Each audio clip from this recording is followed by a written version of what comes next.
that you've had the chance to go back and watch last night's game, just curious what some of your bigger takeaways were from the game. Well, first off, you start on both ends of the ball. I think defensively, number one, transition defense at times, but really in the half court, our switching, we really struggle with our switching from a lot of their dribble handoffs and slice action. I think that was the number one thing, that, and then guarding the basketball. Too many paint touches, too many dribble drives, poor switches that led to open threes by Braun, Agbaji, and guys like that. I thought Wilson played well for them as well. Those are the things we got to correct. No middle, keeping them out of the paint, and defending the dribble handoffs and the slice action. I think that's a major, major key. I thought we did a good job on McCormick for the most part when we fired and tried to double him. But, again, too many times we were on top. They want to seal. They want to play over the top. We need to side front and push them off and then get help coming from the baseline. We just got to be tougher on the defensive end, watching that. We're about to practice here at 2. We'll watch – really what we'll do today is just watch a ton of tape and then let the guys stretch and shoot a little bit and walk through some more stuff with Kansas. From an offensive standpoint, if you watch the first 10 minutes of the game, man, we did a lot of really good things from that standpoint. Our biggest thing, it's been our Achilles heel. The last 3 games going into Kansas game, we shot almost 45% from 3 because we had good movement, good spacing, good pace. Last night the ball stuck a ton. The pace wasn't as good. The ball stuck a ton. Our reads weren't right. You got to understand what you're looking for. Now we can show them tape again and say, hey, guys, in 23 and open, this is what we're looking for. Big guys, you got to roll because you got to occupy the help, different things like that. We got to be shot ready. But the ball, at the end of the day, the ball stuck. We didn't have great movement and too many tough shots, off one pass or off no passes.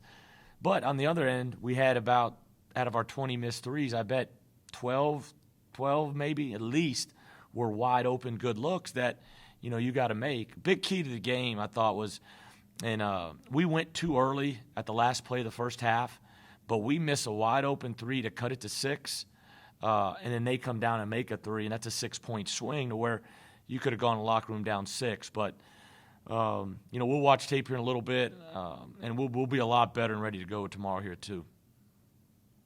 And I wanted to ask you about Soto in particular. There was one point in the season where I think he was leading the Big 12 in shooting efficiency, but now efficiency's kind of split the last 3 games. I'm just curious what maybe you've seen from him in that regard and what maybe you think is contributing to that.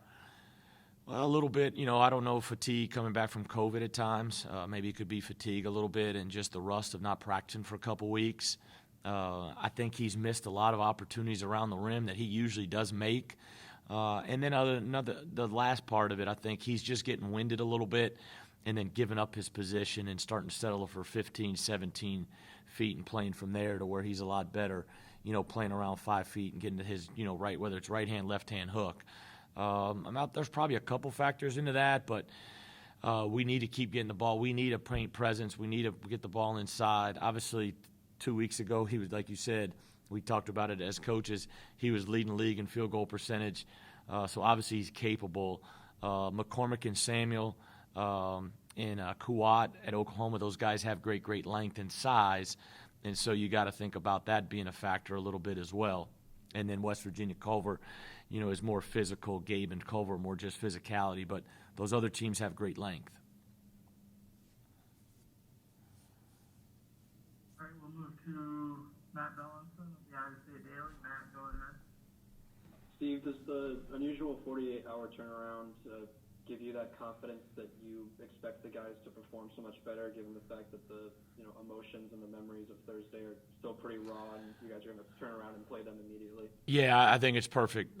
Playing the same team a day later is awesome. I wouldn't want it any other way right now, to be honest with you. I wouldn't want to play them on Tuesday. I wouldn't want to be playing Oklahoma State on Wednesday. It's great that we got KU here tomorrow at 2. Both teams get about 24 hours to make some adjustments or keep things the same that they thought was good for them. We need to turn the page quickly and to do it against the same team and really be dialed in. It's more on the defensive end where we've got to be better. Offensively, man, we had some good looks. We've got to get shot selection cleaned up at times, make sure we know what we're in, So we're running things. When we get loose, we're not very good from that standpoint. Or when we get playing with too much freedom, we're not very good. So we've got to make sure we're dialed in on that. But I think it's great. I love it. It worked out perfect. Now we got to go play well.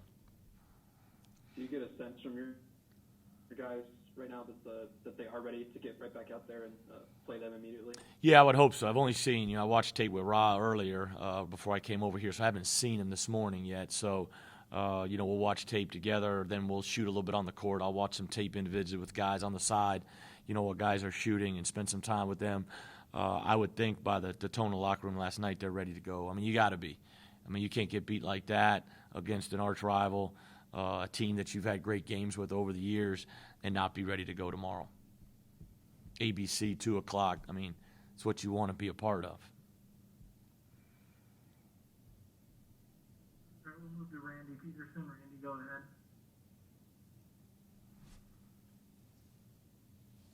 I think you're muted, Randy.